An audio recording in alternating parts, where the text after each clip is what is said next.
хвалёный Иисус Христос.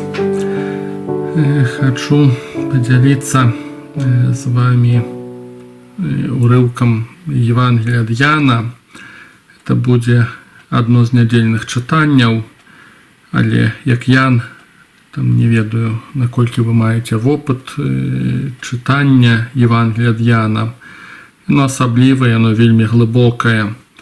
Это не просто описание нейкіх евангельских падзей ці цудаў. У Яна тут, конечно, все обдумано. Это сердце мистика. Это той, кто чуў, як б'ецца сердце Божие. И тому Яна, немагчыма просто читать так паверхоўна, просто як факты гістарычныя. И зразумеў, что той урывак, который будзе ў нядзелю падчас казання, что там просто нереально поднять усе тэмы. І таму так нарадзілася гэтая думка запісаць мне нейкімі фрагментамі, каментуючы гэты урывак ад Яна. І спрабую, хоць мне это ніколі не атрымоўваецца, неяк там коротко записывать. Но ўжо не атрымалася, ўжо я замнога гаманю, скажем так. Але паслухаем хотя бы як гэты тэкст гучыць. Якія эпізоды мяне тут зачапілі. Тут, в прынцыпе, кожны сказ зачапіў, але Евангелие ад Яна, 15 раздзел з 9 верша і далей.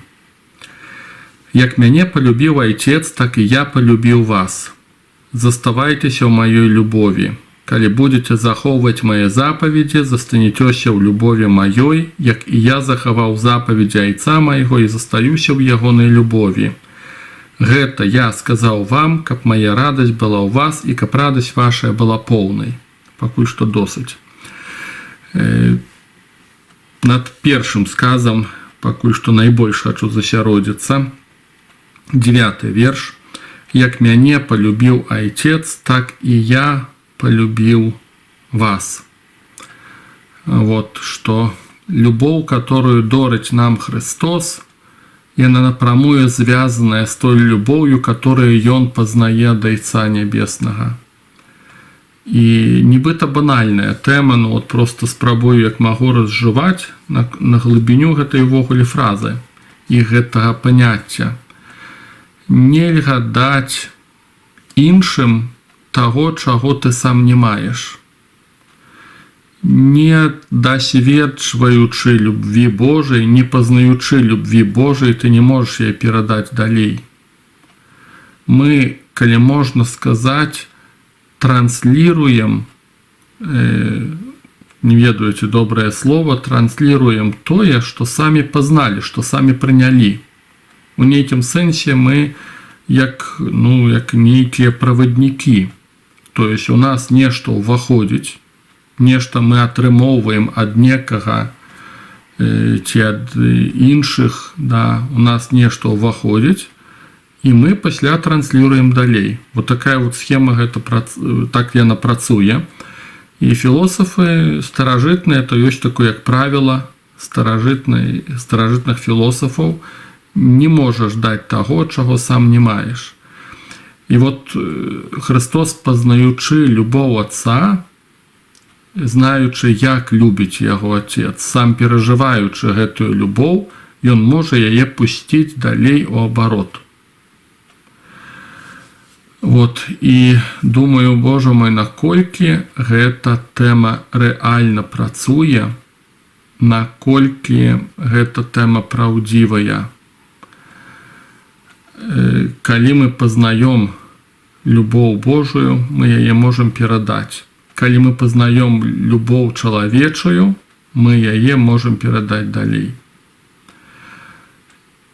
І узгадваю майго любимага Виктора Гюго, і этот сюжет этой книги «Отверженные», «Адрынутые».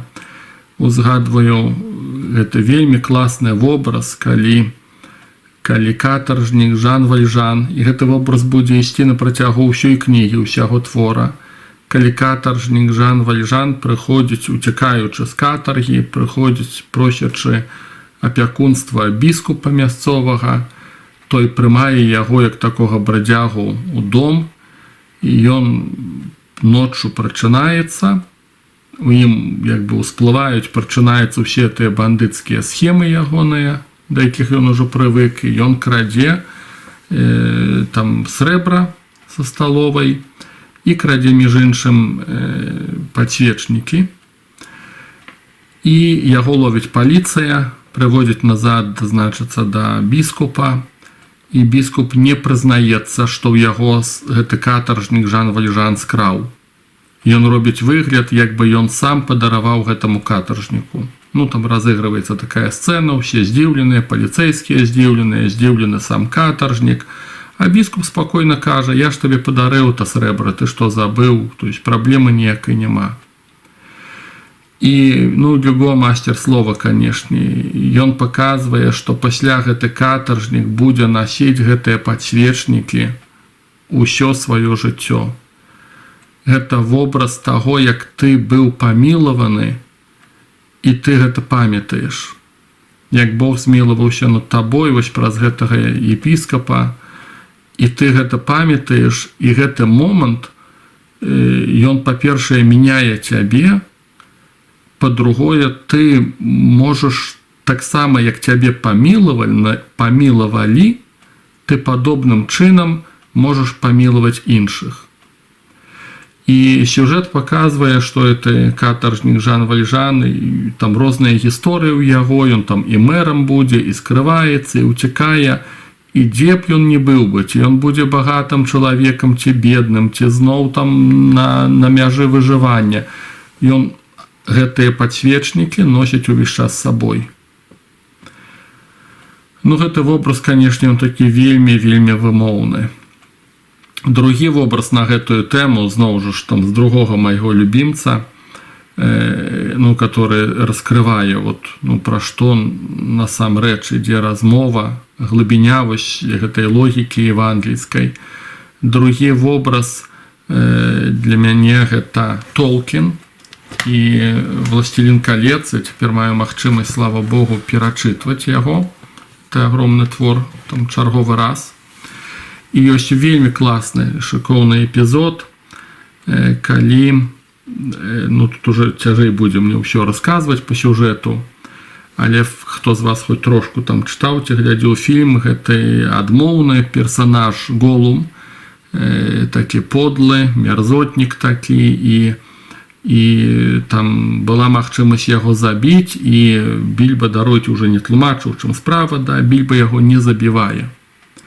І калі гэты валшебнік, да, добры маг Гендальф размаўляе з Фрода, вось дыялог ён, хоць трошку зацытую, ну, пра што ідзе размова. Фрода кажа: «Как жаль, что Бильбо не убил мерзкую тварь, ведь это было так просто. Жаль, говоришь? Верно, именно жалость удержала его руку. Жалость и милосердие. Будь уверен, Бильбо отделался так легко и сумел в конце концов освободиться только потому, что его история с кольцом началась именно таким образом, с жалости». «Прости», — понурился Фродо, — «просто я очень испугался, и потом мне не жаль Голума, совершенно не жаль». «Но ведь ты его не видел», — перебил Гэндальф. Пропускаю трошку. «Сердце говорит мне, что он еще сыграет в этой истории свою роль, прежде чем все кончится. Не знаю только, добрую или злую. Когда настанет его черед выйти на сцену, давняя жалость Бильбо может решить судьбу многих, и твою не в последнюю очередь». Пра што размова, да, спадзяюся, зразумелі, пачулі. Більба праяўляе жаласць, і сапраўды па сюжэту так атрымаецца, да, што ў гэтым мярзотніку, у гэтай подлай твары, злосным стварэнні, у ім прачнецца, вот у канцы сюжэта, у ім прачнецца тое, што яго нехта памілаваў, што нехта да яго праявіў літасць, міласэрнасць, і гэта ўжо як пасейнае. То есть оно прачнецца. Ну і думаю, што па жыцці рэальна сапраўды так ёсць. Да. Калі, ну як там у практыцы это выглядае, калі ты быў некім выслуханы, а ты меў у гэтым патрэбу, вот, і цябе чалавек выслухаў, хаця ты сам ужо разумееш, да, што мяне там слухаць, такую ахінею нясу, там слухаць мае ўсе гэтыя беды, але цябе нехта цярпліва слухаў. Магчыма, гэта дасць такія плёны, што ты сам зможаш слухаць іншых людзей. Такія гісторыі бачыў. Падобна, як мяне некалі чулі, слухалі, трацілі на мяне час, магчыма, прыйдзе той момант, калі я тое самае зраблю. Вот так вот это працуе. Пазнаўшы міласэрнасць, ты становішся міласэрным. Зло падобным чынам дзейнічае, на жаль. Пазнаўшы тэрор, ты становішся тым, хто сее тэрор. Пазнаўшы гвалт, ты становішся тым, хто сеяць гвалт. І, ну, тое самае правіла, да, яно таксама тут дзейнічае. І толькі што, напэўна, што важна ў жыцці духоўным, да, вот чалавек, который задумваецца, спыняецца, то есть калі ты вядзеш хоць нейкае жыццё духоўнае, хоць троху, ты не працуеш па інерцыі тады. Ты не працуеш таму, што з табой вот так вот поступалі. Ты задумваешся, і табе ўжо хочацца зламаць гэты круг пракляцця, да, вот это бясконцае, зло, которое нараджае зло. У сем'ях алкаголікаў там білі, насілавалі, і тое самае будуць рабіць з пакалення ў пакаленне. І нехта, хто хоць трошку пачынае рабіць, вясці жыццё духоўнае, яму хочацца вось гэтае пракляцце кальца разарваць. І, ну, і ў гэтым хіба што такі труд нейкі асаблівы, такі высілак ёсць духоўны, да, што ты адумваешся, да, я так не хачу. Я так не хачу. Я думаю, што, між іншым, вот так вот выглядае логіка, глыбокая логіка евангельская, абсалютна незразумелая для нас, нават хрысціянаў. Калі Христос кажа, калі ударыць цябе ў правую шчаку, падстаў левую. Я не думаю, што ідзе размова пра безбашаны пацыфізм. Я не думаю, што пра гэта ідзе размова. Скорей пра, ну, усе гісторыі розныя. Не думаю, што ва ўсіх гісторыях жыцця вот так вот трэба рабіць.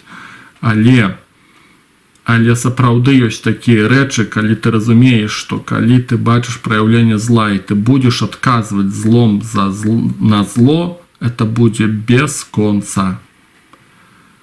Калі табе здаецца, што цябе там аблажылі матамі, для справядлівасці трэба ўзаемна аблажыць людзей матамі, гэта будзе без конца, это ніколі не скончыцца. Калі цябе прынізілі, табе здаецца, што для справядлівасці трэба прынізіць іншых, это будзе без конца. Таму што зло нараджае зло, падобна, як дабро нараджае дабро. І калі ёсць хоць трошку нечага з жыцця духоўнага, ты спыняешся, тады і задумваешся, ці ты, як чалавек веруючы, хочаш далей працягваць гэтую лінію зла, ці ты хочаш памнажаць зло. І вот тады, калі ты спыняешся, задумваешся, да, вот хіба што пра гэты момант кажа Христос у Евангелі, не працівіцца злому. Я, зноў ж, паўтаруся, я не думаю, што это датычыць усіх гісторый у нашым жыцці. І тым не менш, да, вот у этом ёсць нейкая вельмі глыбокая евангельская логіка. Падстаўляць шчаку і не працівіцца злому, гэта для таго, каб зло бясконца не пашыралася. Да. А ў якім моманце гэта трэба зрабіць, у якой сітуацыі, тут ужо, канешне, хто на што гаразд. Ну і так гэта больш-менш неяк працуе. Да, і так гэта працуе. Ну і таму вот бачу эту глыбіню, шалёную глыбіню вот, таго, што кажа Христос у Евангеліях. Мяне полюбіў Отец, я по-другому не магу. То есть тое, што я пазнаў, я даю. Апостолы пазнаюць гэта ад Хрыста, яны дадуць это далей. Да. Ну так это, неяк так это працуе. Похвалён Иисус Христос.